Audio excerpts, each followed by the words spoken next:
So things are a little bit concerning regarding Grand Theft Auto and artificial intelligence, and I think that there has been this cloud over all creative spaces when it comes to AI and where it's going and the jobs it might absorb and the creativity it might take over.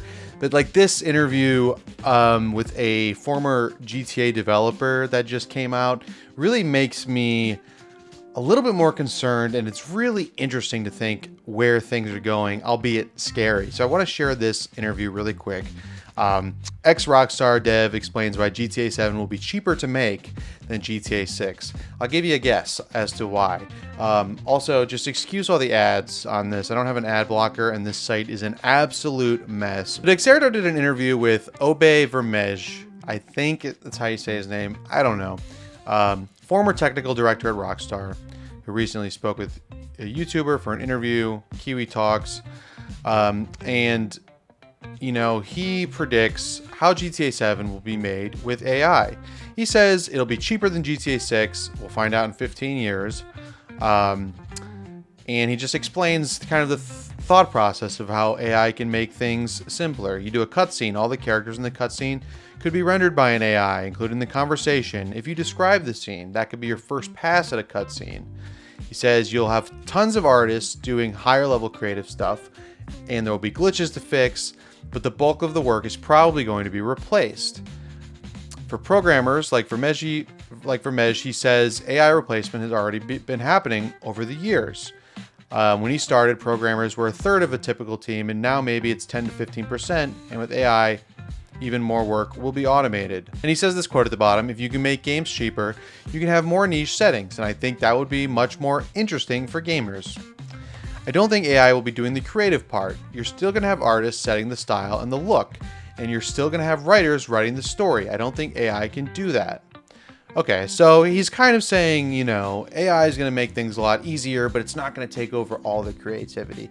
And I think this is really interesting to think, GTA 7 being made mostly by AI, or AI being a large component. And there's a lot of different facets and societal implications that go into this, right?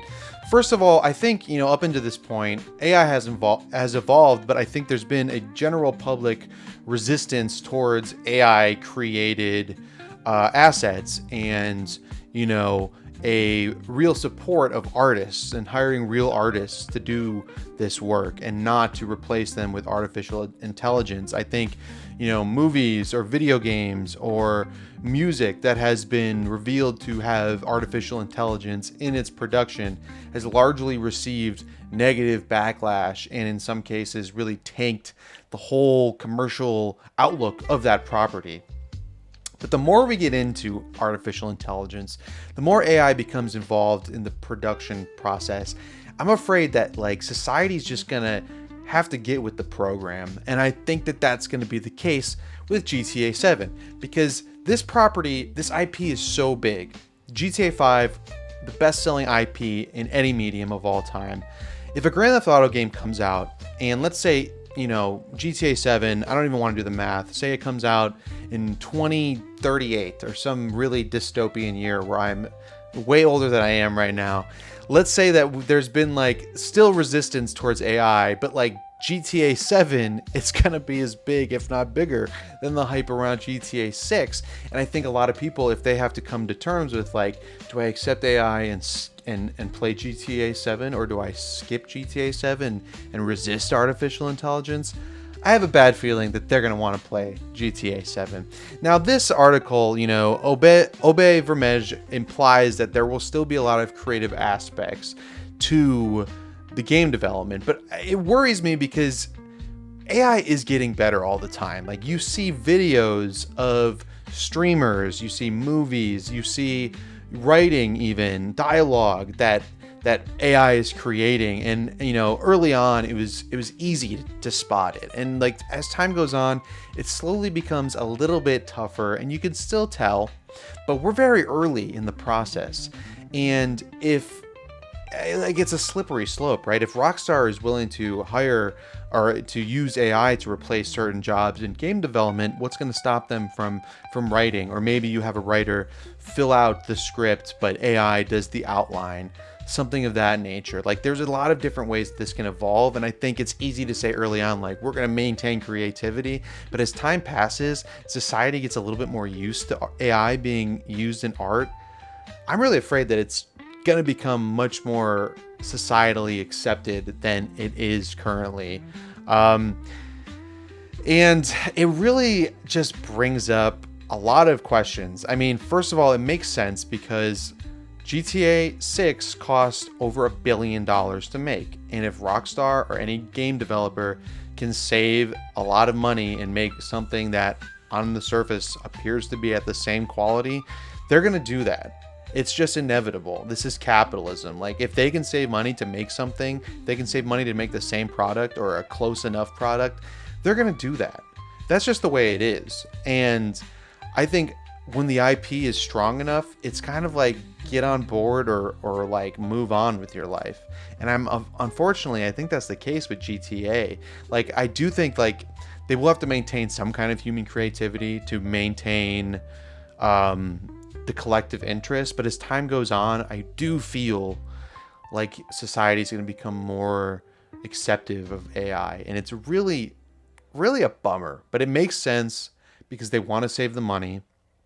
But I think like there's this automation AI paradox, right, where so many jobs and so many like not only in the creative field, but like in the, let's say, in the math and the science field, so many jobs,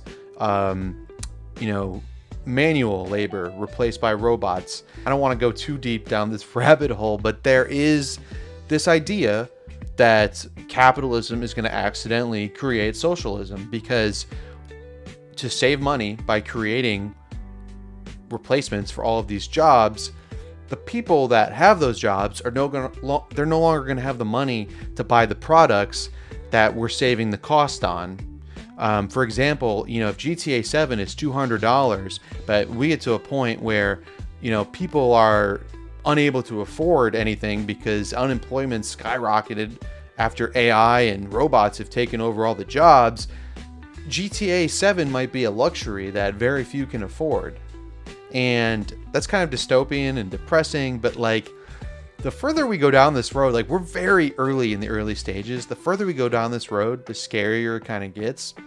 And I don't really, like, I try to be optimistic when I talk about cultural analysis and societal analysis as it pertains to GTA. But in this case, it is a little bit concerning. It is definitely concerning. And if we get to the point where GTA 7 is made largely by artificial intelligence, I don't think the general public is going to skip GTA.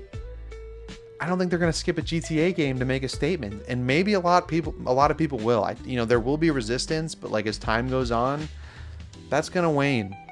And people are going to want to be in on the moment. They're going to want to play the game. They're going to want to be a part of this massive intellectual property.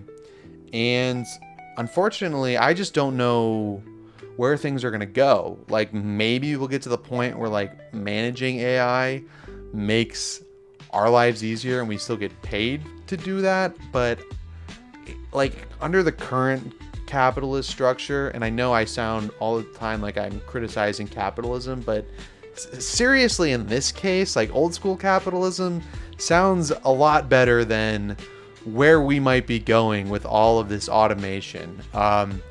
So yeah, that's something to consider. It's something to consider with GTA. I think it's something to consider in the music industry, the film industry, and in other fields, science, labor, math. There's a lot of stuff that is continually becoming more and more automated, and it makes you wonder, where are we going as a society if everything becomes easier for these companies and cheaper for these companies and they don't have to pay people? Who the hell is going to buy their products? Who? I don't know, man. I don't know.